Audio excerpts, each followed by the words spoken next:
New York সিটিতে tower নামে পরিচিত একটি অভিনব অ্যাপার্টমেন্ট কমপ্লেক্স আছে এবং এর পেন্ট হাউসটি ওয়াল স্ট্রিটের বিলিয়নার আর্থারের। রাতের বেলা ছাদের পুলে সাঁতার কাটার পর সে বিল্ডিং ম্যানেজার জোশের সাথে তার অনলাইন দাবা খেলা চালিয়ে যায়। সকালে জোশ কাজে যাওয়ার পথে স্লাইডের সাথে দেখা করে, যে তাকে রাস্তার পাশে হাঁটার জন্য তিরস্কার করে। জোশ তাকে উপেক্ষা করে এবং এতে স্লাইড আরো রেগে যায়। টাওয়ারে জোশ এবং ডোরম্যান লেস্টার আর্থারকে তার গাড়িতে নিয়ে যায় এবং আর্থার বলে যে সে তাদের এত পছন্দ করে যে সে তাদের যে হোটেলটি খোলার চেষ্টা করেছে সেখানে কাজে নিয়ে যেতে পারে। পরে জেনারেল ম্যানেজার সাইমন জোশকে জানায় যে চার্লি অভ্যর্থনা ডেস্কে নেই এবং সে 3 মিনিটের মধ্যে উপস্থিত হবে। তারপর জোশ লক্ষ্য করে যে লোয়ঙ্কো তার বার পরীক্ষার জন্য পড়াশোনা করছে এবং তার বিরতির সময় তাকে এটি করতে বলে, কিন্তু লোয়ঙ্কো ভান করে যে সে পড়াশোনা করছে না। হঠাৎ জোশ কিছু গুঞ্জন শুনতে পায় এবং বকবক করে, তাই এনরিক তার ফোন ভাইব্রেট করার জন্য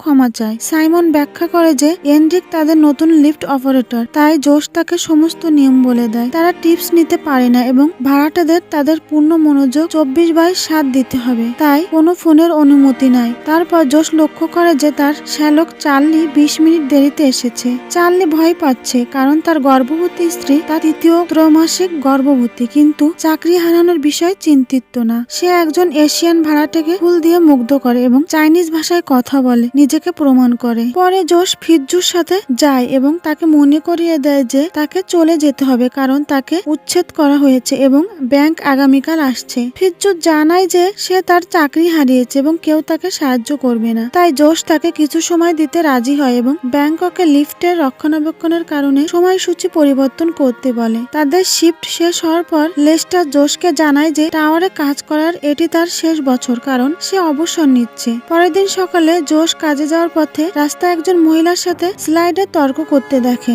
যার ফলে বেশ একটা দৃশ্যের সৃষ্টি হয়। টাওয়ারে জোশ লক্ষ্য করে যে আর্থারের গাড়ি এখনো সেখানে আছে, যার অর্থ সে তার স্বাভাবিক সময়ে বের হয়নি। সে একটি কালো সেডানও দেখতে পায় যা রাস্তার ওপারে 2 দিন ধরে পার্ক করা আছে এবং কোনো টিকিট নেই। লেস্টার বলে যে সে পুলিশকে 2বার ফোন করেছে। সেই মুহূর্তে গাড়ি থেকে কিছু লোক বেরিয়ে আসে, তাই জোশ এবং লেস্টার মনে করে যে তারা ডাকাত। লেস্টার সামনের দরজাটি তালাবদ্ধ করে দেয় এবং জোশ ছুটে ভিতরে প্রবেশ করে এবং ঘোষণা করে যে তাদের সমস্ত দরজায় একটি কালো কোড রয়েছে। তারপর সে নিরাপত্তা ক্যামেরা পরীক্ষা করে, কিন্তু সে আর লোকদের দেখতে পায় না। লন্ড্রি ভ্যানটি পিছনে রয়েছে, যা অদ্ভুত কারণ তাদের পিকআপটি গতকাল ছিল। তার সহকারী ব্যাখ্যা করে যে আর্থার ওয়াইন ঢেলে দেওয়ার জন্য এটি চেয়েছিল। হঠাৎ অদ্ভুত লোকেরা আর্থারকে ভ্যানে ঠেলে দেয় এবং জোশ বুঝতে পারে যে এটি একটি অপহরণ। লন্ড্রি গাড়িটি পিছনে রয়েছে, যা অদ্ভুত কারণ তাদের পিকআপটি গতকাল ছিল।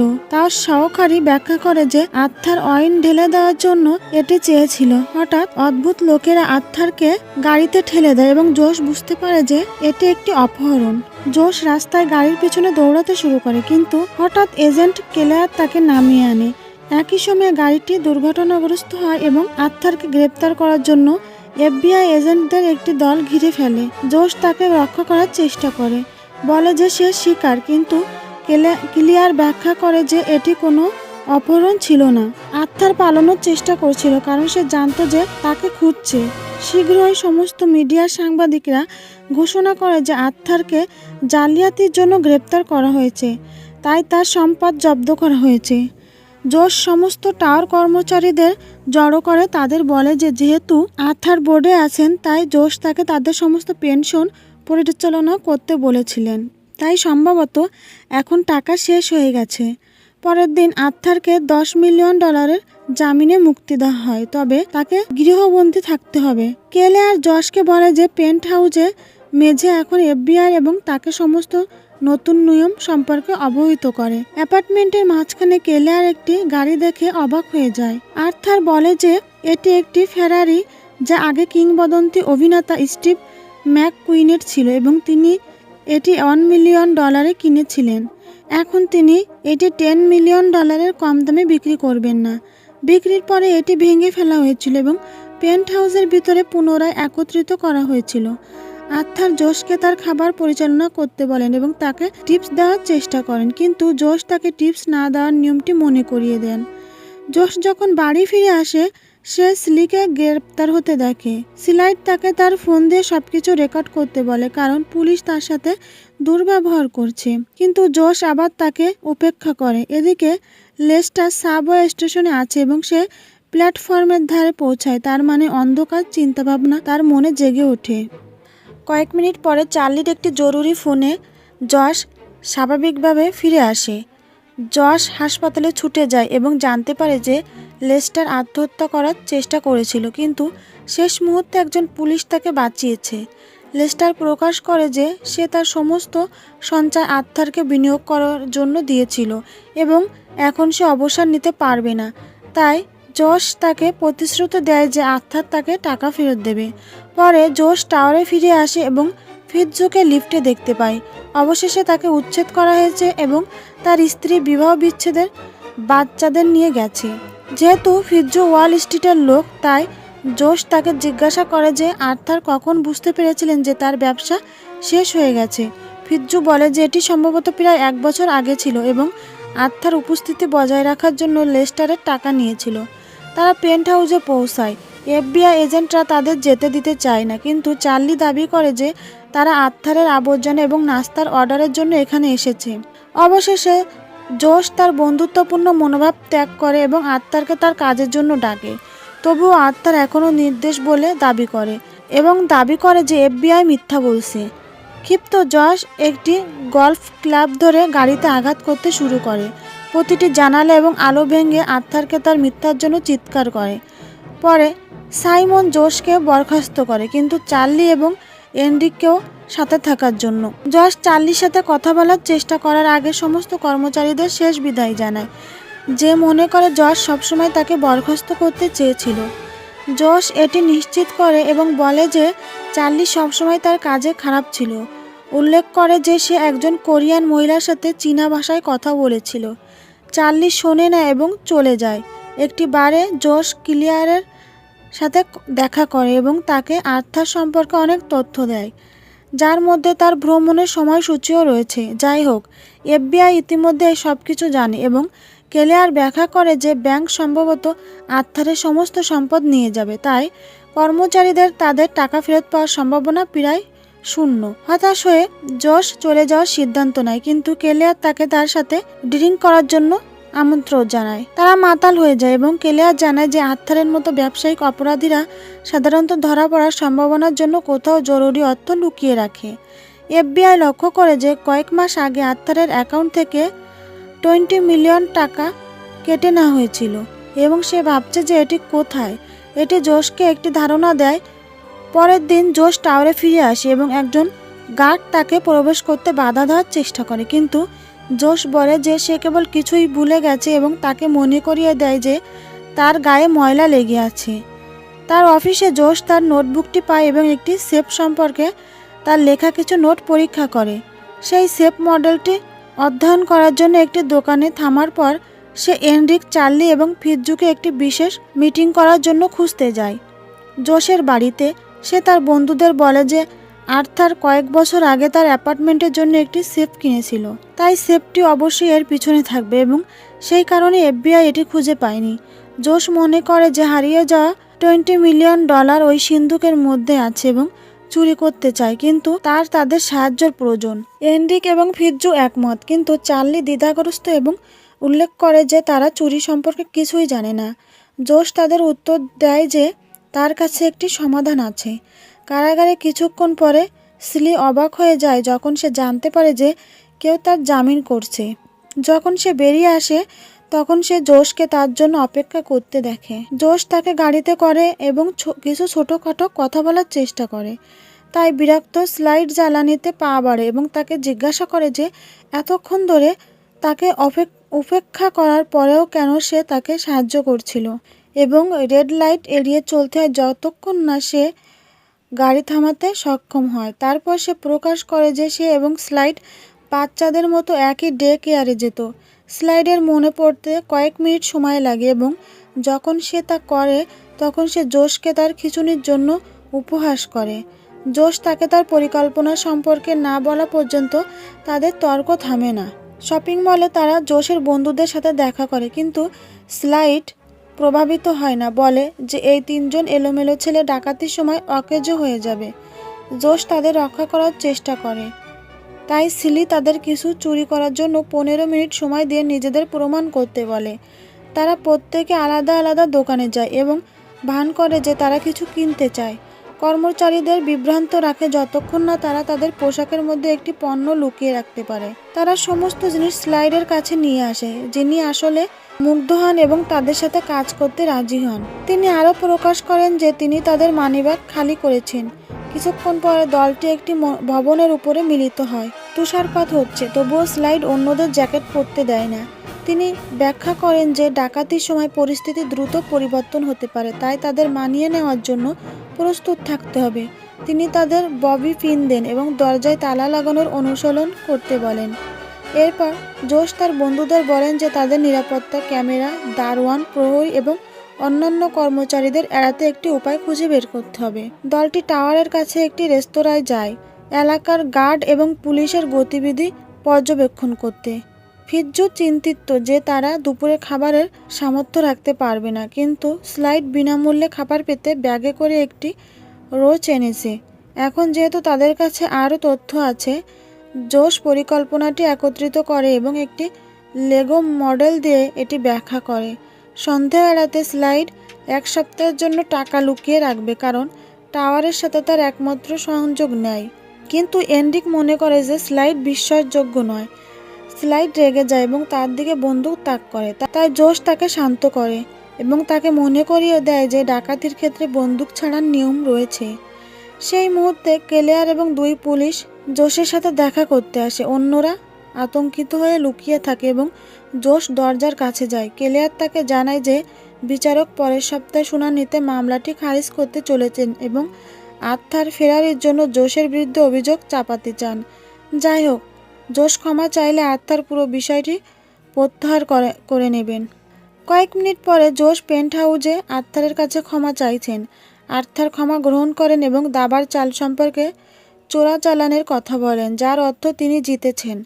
পরে কেলেয়ার জোশকে একটি যাত্রা দেন এবং তাকে অবাক করে দেন তার গাড়িটি ভাঙার দৃশ্য, যা সে অবৈধভাবে চুরি করে তাকে সাহায্য করার জন্য। শনিবার জোশ তাকে বাইরে যেতে বলে এবং কেলেয়ার তা মেনে নেয়। যখন জোশ তার বাড়িতে প্রবেশ করে তখন অন্যরা তাকে অপরাধ করার সময় একজন FBI এজেন্টের সাথে ডেটিং করার জন্য তিরস্কার করে। স্লাইড তাকে আরও জানায় যে সে আর্থারের আধুনিক সেফটি কীভাবে ভাঙতে হয় তা জানে না, তাই তাদের একজন বিশেষজ্ঞের প্রয়োজন হবে। জোশ টাওয়ারের কাজ করে এমন একজন কাজের মেয়ে ওডেসাকে ফোন করে। তার বাবা একজন তালাওয়ালা ছিলেন, তাই সে কিছু কৌশল জানে। তারা তাকে সেফটি দেখায় এবং সে নিশ্চিত করে যে সে এটি খুলতে পারে, কিন্তু এতে তারা 15 মিনিট সময় লাগবে। স্লাইড আগ্রহী হয়, তাই ওডেসা তাকে এটি করতে শেখায়। পরের দিন জোশ এবং ফিৎজু আরও কিছুক্ষণ টাওয়ারটি দেখে এবং চার্লিকে ভিতরে যেতে দেখে। জোশ অপেক্ষা করে যতক্ষণ না সে তার মুখোমুখি হতে বেরিয়ে আসে এবং চার্লি প্রকাশ করে যে সাইমন তাকে বিল্ডিং ম্যানেজারের চাকরির প্রস্তাব দিয়েছে। সে তার বন্ধুদের আর সাহায্য করবে না এবং জোশকে ডাকাতি না করতে বলে, কারণ সে পুলিশকে ফোন করবে। ইতিমধ্যে কেলেয়ারকে পেন্ট হাউসে ডাকা হয় এবং জানতে পারে যে আদালতের তারিখ থ্যাঙ্কসগিভিংয়ে স্থান পরিবর্তন করা হয়েছে। শুনানির পর আর্থার জোশের বিরুদ্ধে অভিযোগ দায়ের করার সিদ্ধান্তও নিয়েছে। বেরিয়ে যাওয়ার সময় কেলেয়ার জোশকে ফোন করে এবং তাকে বলে যে তাকে সপ্তাহান্তের মধ্যে গ্রেপ্তার করা হবে। জোশ আসলে খুশি, কারণ এটি তার আগে থেকেই পরিকল্পনা ছিল। বড়দিনে প্যারেডের জন্য রাস্তা বন্ধ থাকে এবং লেস্টার আবার কাজ শুরু করে। কেলেয়ার এবং এজেন্টরা আর্থারকে তার শুনানিতে যাওয়ার জন্য বাইরে নিয়ে যায় এবং ওডেসা তাদের চলে যাওয়ার মুহূর্তে জোশকে জানায়। ইতিমধ্যে এন্ড্রিক চার্লির স্ত্রীকে সাবওয়েতে খুঁজে পায় এবং তার পার্স থেকে তার ফোন চুরি করে, যা সে জোশের কাছে নিয়ে আসে। দলটি চিন্তিত কারণ স্লাইড আসেনি, কিন্তু সেই মুহূর্তে জোশ তাকে তার স্যুট পরে টাওয়ারে যেতে দেখে। সে বুঝতে পারে যে স্লি ওডেসাকে তাকে সেফ ভাঙতে শেখাতে বলেছে, যাতে সে নিজের জন্য টাকা চুরি করতে পারে। যাই হোক, সে পরিকল্পনাটি চালিয়ে যেতে চায়। তার বোনের ফোন দিয়ে জোশ চার্লিকে একটি মেসেজ পাঠায় যে শিশুটি আসছে, তাই চার্লি টাওয়ার ছেড়ে চলে যায়। নিরাপত্তা রক্ষীরা একটি প্লেবয় ম্যাগাজিন খুঁজে পায়, যাতে তাদের একজন ভাড়াটে ব্যক্তির ছবি থাকে, তাই তারা তাদের দিকে তাকিয়ে বিভ্রান্ত হয়। ওডেসা ভান করে যে এটি একজন সহকর্মীর জন্মদিন এবং লবিতে একটি কেক নিয়ে আসে, তাই সবাই শুভ জন্মদিন গাইতে শুরু করে। বাকি কর্মীরা যখন বেলুন দেখতে বেরিয়ে আসে তখন জোশ, এন্ড্রিক এবং ফিৎজু সহজেই ভিতরে লুকিয়ে পড়ে। ইতিমধ্যে স্লাইড একজন ব্যাংক কর্মচারী হওয়ার ভান করে এবং সাইমনকে ফিৎজুর পুরনো অ্যাপার্টমেন্টে তাকে ঢুকতে দিতে বলে। জোশের দল লিফটে পৌঁছানোর চেষ্টা করে যখন ওডেসা সবাইকে বিভ্রান্ত করে, কিন্তু সাইমন এবং স্লাইড প্রথমে ভেতরে প্রবেশ করে। এখন ট্রয়কে সিঁড়ি দিয়ে যেতে হয়। ফিৎজুর অ্যাপার্টমেন্টে স্লাইড একটি ট্যুরের জন্য অনুরোধ করে এবং সাইমন যখন আলমারিতে প্রবেশ করে স্লাইড তাকে তালাবদ্ধ করে। সে রেডিও চালু করে যাতে কেউ সাইমনকে সাহায্য চাইতে শুনতে না পায়। স্লাইড যখন লিফটে ওঠে তখন ওডেসা কেকের টুকরোতে একটি সিডেটিভ লাগায় এবং পেন্ট হাউসে যায়। সে কেকটি FBI গার্ডকে দেয়, যিনি চকলেটের প্রতি অ্যালার্জিযুক্ত বলে তা ফিরিয়ে দেন। ওডেসা তার কাজের মেয়ের গাড়ি দিয়ে লোকটিকে ধাক্কা দিয়ে তাকে বের করে দেয়। অবশেষে ত্রয়ী মেশিন রুমে পৌঁছায় এবং লিফটটি বন্ধ করে দেয়। স্লাইড সিলিংয়ের হ্যাস দিয়ে উঠে সাপটে উঠতে শুরু করে। জোশের দল পেন্ট হাউসে সিঁড়ি বেয়ে যায় এবং ওডেসার গাড়ি থেকে প্রয়োজনীয় জিনিসপত্র ধরে। একবার তাদের মুখোশ পরে তারা অ্যাপার্টমেন্টে প্রবেশ করে এবং সমস্ত ক্যামেরা স্টিকার দিয়ে ঢেকে দেয়। তারপর তারা দেয়ালে খোঁচা দেয় যতক্ষণ না তারা একটি ফাঁকা জায়গা খুঁজে পায় এবং হাতুড়ি দিয়ে সেফটি ভেঙে দেয়। সেই মুহূর্তে স্লাইড এসে তাদের দিকে তার বন্দুক তাক করে, কিন্তু জোশ নড়তে অস্বীকৃতি জানায়। ওডেসা তার নিজের অস্ত্র নিয়ে স্লাইডের পিছনে উপস্থিত হয় এবং তাকে তার বন্দুক ফেলে দিতে বাধ্য করে, তাই ফিৎজু তা তুলে নেয়। ওডেসা যখন সেফটি ভাঙ্গার কাজ শুরু করে তখন চার্লি টাওয়ারে ফিরে আসে এবং তার স্ত্রীর জাল টেক্সট সম্পর্কে সন্দেহ করে। সে নিরাপত্তা ক্যামেরা পরীক্ষা করে এবং অজ্ঞান FBI গার্ডকে দেখে ধরে নেয় যে সে ঘুমাচ্ছে। আদালতে কেলেয়ার এবং আর্থার আবিষ্কার করেন যে আজ কেউ কাজ করছে না কারণ আজ ছুটির দিন, যার অর্থ কেউ তাদের জাল কাগজপত্র পাঠিয়েছে। তারা টাওয়ারে ফিরে যাওয়ার চেষ্টা করে কিন্তু সমস্ত রাস্তা বন্ধ। পেন্ট হাউসে ওডেসা অবশেষে সেফটি খুলে দেখে যে এটি খালি। স্লাইড তার বন্দুকটি ফিরিয়ে আনার চেষ্টা করে এবং লড়াইয়ের মধ্যে সে দুর্ঘটনাক্রমে গুলি চালায়, গাড়িতে আঘাত করে। জোশ বুলেটের গর্তটি ঘনিষ্ঠভাবে দেখে এবং কিছু লক্ষ্য করে। সে একটি কাকের দণ্ড ব্যবহার করে আরও রং আছড়ায় এবং নিশ্চিত করে যে পুরো গাড়িটি সোনার তৈরি। ফিৎজু হিসাব করে এবং সিদ্ধান্ত নেয় যে গাড়িটির মূল্য 40 মিলিয়ন। জোশ এটি চুরি করতে চায়, তাই সে একটি নতুন পরিকল্পনা নিয়ে আসে। এন্ড্রিক ছাদে ছুটে যায় এবং রক্ষণাবেক্ষণ ক্রেনটি নামিয়ে দেয়। জোশ এবং স্লাইড পেন্ট হাউসের জানালা থেকে কাঁচটি সরিয়ে গাড়িটিকে কিনারায় ঠেলে দেয়। তারা ক্রেনটি গাড়িতে আটকানোর পরে এন্ড্রিক ক্রেনটিকে টেনে বের করতে বাধ্য করে এবং ধীরে ধীরে ফিৎজুর পুরনো অ্যাপার্টমেন্টে কয়েকতলা নামাতে শুরু করে। যাই হোক, ফিৎজু ভয়ে নিথর হয়ে যায় এবং গাড়িটি ধরার সাহস করে না। জোশ এবং স্লাইড তাকে সাহায্য করতে চায়, কিন্তু সেই মুহূর্তে গার্ড জেগে ওঠে এবং তালাবদ্ধ দরজাটি খোলার চেষ্টা করতে থাকে। তারা সিদ্ধান্ত নেয় ক্রেনের দড়ি বেয়ে নেমে যেতে। অবশেষে যখন ফিৎজু শান্ত হয় তখন সে নিরাপত্তার জন্য কিছু দড়ি ধরে। তারপর সে গাড়ি ধরার জন্য জানালা দিয়ে ঝুঁকে পড়ে। দুর্ভাগ্যবশত প্রবল বাতাস গাড়িটিকে ধাক্কা দেয় এবং ফিৎজুকে টেনে বের করে আনা হয়, তাই এখন সে বাতাসে ঝুলছে। সে আবার দড়ি ধরার চেষ্টা করে, কিন্তু কয়েকবার চেষ্টা করার পর সে পিছলে পড়ে যায়। সৌভাগ্যবশত চার্লি ঠিক সময়ে তাকে ধরে ফেলে এবং তাকে আবার ভিতরে নিয়ে আসে। জোশ এবং স্লাইড অবশেষে গাড়িতে উঠে পড়ে, যা বিপজ্জনকভাবে দুলছিল। চার্লি এবং ফিৎজু হুকটি একসাথে ধরে গাড়ির সাথে সংযুক্ত করতে সক্ষম হয়। এন্ড্রিক যখন ক্রেনটি ছেড়ে দেয় তখনই তারা টানতে শুরু করে, তাই গাড়িটি সফলভাবে অ্যাপার্টমেন্টে প্রবেশ করে।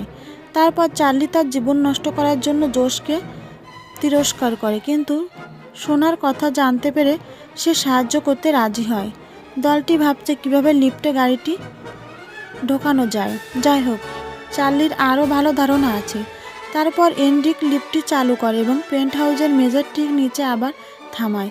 যখন জোশ চাবির জন্য গাড়িটি অনুসন্ধান করে তখন সে আর্থারের অবৈধ ব্যবসার সমস্ত বিবরণ সম্বলিত একটি নোটবুক খুঁজে পায়।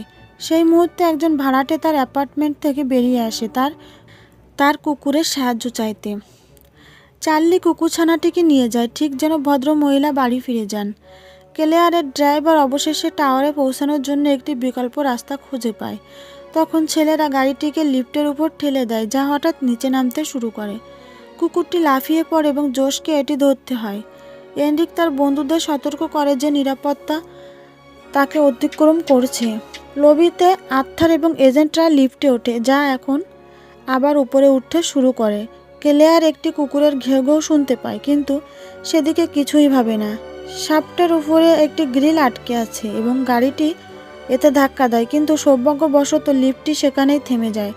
আর্থার এবং এজেন্ট নেমে যাওয়ার পর জোশ লেস্টারকে ফোন করে স্লাইডার চুরি করে ট্র্যাকটি আনতে এবং লিফটে ফিরিয়ে আনতে বলে। পেন্ট হাউসে ক্লেয়ার উন্মুক্ত সেফটি দেখে এবং বলে যে আর্থার এটি রিপোর্ট করেনি, যা তার প্যারোলের লঙ্ঘন, তাই সে এখন হেফাজতে। তারপর সে তার লোকদের ভবনটি তালাবদ্ধ করার নির্দেশ দেয়। যখন এজেন্টরা নিরাপত্তা ক্যামেরা পরীক্ষা করে, তারা লেস্টারকে ট্র্যাকে দেখতে পায় এবং বুঝতে পারে যে কর্মচারীরা ফেরারি চুরি করছে। গ্যারেজটি শাটার বন্ধ করে দিয়েছে, কিন্তু লেস্টার পালানোর জন্য সরাসরি ট্র্যাকের মধ্যে দিয়ে গাড়ি চালায়। এফবিআই তার পিছনে ধাওয়া করে, তাই প্যারেডের সবাই আতঙ্কিত হয়ে পড়ে এবং পিষ্ট হওয়া এড়াতে পথ থেকে সরে যায়। লেস্টার যত দ্রুত সম্ভব গাড়ি চালায় এবং প্রথম খোলা রাস্তাটি দেখে ঘুরে দাঁড়ায়, কিন্তু দেখতে পায় যে রাস্তাটি পুলিশের গাড়ি দ্বারা অবরুদ্ধ। এফবিআই ট্র্যাকটি খুলে দেখে যে এটি খালি, তাই ক্লেয়ার বুঝতে পারে যে এটি কেবল একটি বিভ্রান্তি। লেস্টার বলে যে সে কি বোঝাতে চাইছে তা সে জানে না, সে কেবল একটি ট্র্যাক চুরি করেছে যাতে আবার মুছে ফেলার চেষ্টা করে। শীঘ্রই এফবিআই প্রতিটি দলের সদস্যকে খুঁজে বের করে এবং গ্রেপ্তার করে যখন তারা তাদের দৈনন্দিন রুটিন করার ভান করছে। ক্লেয়ার জোশকে হাত করা পরিয়ে দেয়, যে তাকে বলে যে ডিনার রিসেপশনে আসল। পুলিশ ট্র্যাকে আর্থার জিজ্ঞাসা করে তার গাড়ি কোথায় এবং দলটিকে বহু বছরের জেলের হুমকি দেয়। জোশ ভয় পায় না এবং প্রকাশ করে যে তার কাছে নোটবুকটি আছে। আর্থার যখন তার কাছ থেকে এটি কিনতে চেষ্টা করে, তখন এনরিক তাকে মনে করিয়ে দেয় যে তারা টিপস নেয় না। এদিকে সাইমন এখনও আলমারিতে চিৎকার করছে। এফবিআই সদর দপ্তরে ক্লেয়ার জোশকে জিজ্ঞাসাবাদ করার চেষ্টা করে, কিন্তু লাভকো তাকে বাধা দেয়, যিনি ঘোষণা করেন যে তিনি বারটি অতিক্রম করেছেন এবং পুরো দলের আইনজীবী হবেন। তিনি এজেন্টদের নোটবুকটি দেখান এবং দলকে যেতে দিলে এটি তাদের দিতে সম্মত হন। এজেন্টরা জোশ ছাড়া সকলকে মুক্তি দিতে সম্মত হন, যিনি প্রথমবারের অপরাধী হিসেবে মাত্র 2 বছর সময় পাবেন। জোশ চুক্তিটি গ্রহণ করার সিদ্ধান্ত নেয় এবং এখন তার বন্ধুরা নিরাপদ। শীঘ্রই সমস্ত মিডিয়া আউটলেট ঘোষণা করে যে নতুন প্রমাণ নিশ্চিত করে যে আর্থার দোষী। দলটি টাওয়ারে ফিরে আসে এবং প্রকাশ করে যে তারা গাড়িটি ছাদের পুলে লুকিয়ে রেখেছে। আর্থারকে কারাগারে পাঠানোর সময় চার্লি তার নবজাতক শিশুটিকে নিয়ে হাসপাতালে রয়েছে। কিছুক্ষণ পরে টাওয়ারের সমস্ত কর্মচারী গাড়ি থেকে একটি সোনার টুকরো সহ একটি প্যাকেজ পায়। কারাগারে জোশ তার জয়ে হাসে।